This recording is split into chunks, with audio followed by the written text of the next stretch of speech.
Hi guys, එන්න අද අපි යමු කොත්තුවක් ගන්න. කාලෙකින් ඉතින් වීඩියෝ එකක් දාන්නෙත් නෑ. මොකද මේ ටිකේ පොඩ්ඩක් වැඩේ එක විසි වෙලා හිටියේ. අද තමයි ඉතින් නිවාඩුවක් හම්බුනේ. කොහොම හරි ඉතින් කාමරේට වෙලා ඉදි බඩගින්නකුත් ආවා. එළියෙන් මොකද කාලෙකින් කෑවෙත් නැති හන්දා කොත්තුවක් කන්න කියලා බැලුවේ. ඉතින් අපි ගිහින් කොත්තුවක් අරන් යමු. කොහොම හරි ඉතින් කඩේ ළඟට නම් ආවා.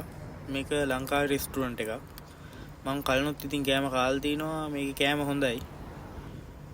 වෙන්දර නම් ඉතින් හැමදාම වගේ කැවෙන්නේ චිකන් කොත්තු තමයි. අද වෙනසකටත් එක්ක ගත්තා චීස් චිකන් කොත්තුවක්. අපි ඉතින් කාලා බලමු මේක මොන වගේද කියලා. මේකත් තරම් ඉතින් දැන් කාමරේට යන්න තමයි තියෙන්නේ. පොඩ්ඩ දුරක් ආයි යන්න තියෙනවා.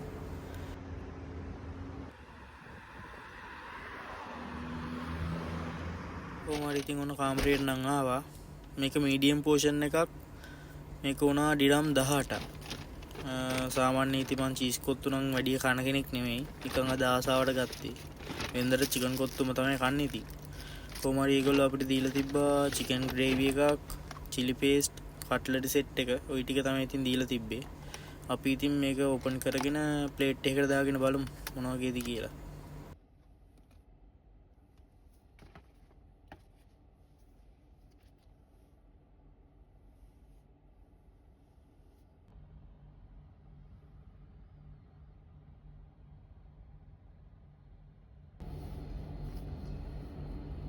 මෙහෙම තමයි ඉතින් කෑමකේ ලුක් එක නම් තියෙන්නේ.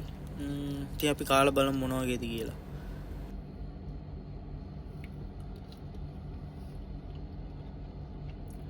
ඉතින් කොත්තුව නම් හොඳට තිබ්බා. චිකන් එහෙමත් හොඳට තිබ්බා. අනිත් එක හොඳට වෙට් එකට ජූසි ගතියට තිබ්බා. චිකන් ග්‍රේවි එකයි chili paste එකයි දාගත්තාම කොත්තුව ඉතින් ඉවර වෙනකම්ම කෑවා.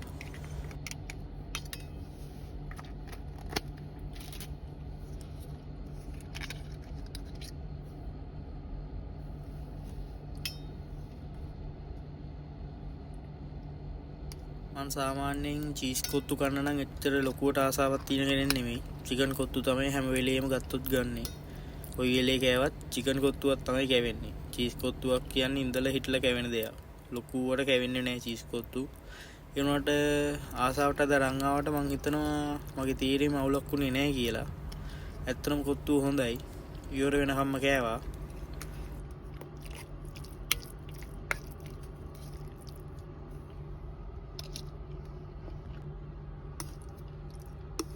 එහෙනම් guys අදට මගේ වීඩියෝ එක ඉවරයි. එහෙනම් අපි තවත් අලුත් වීඩියෝ එකකින් හමු වෙමු.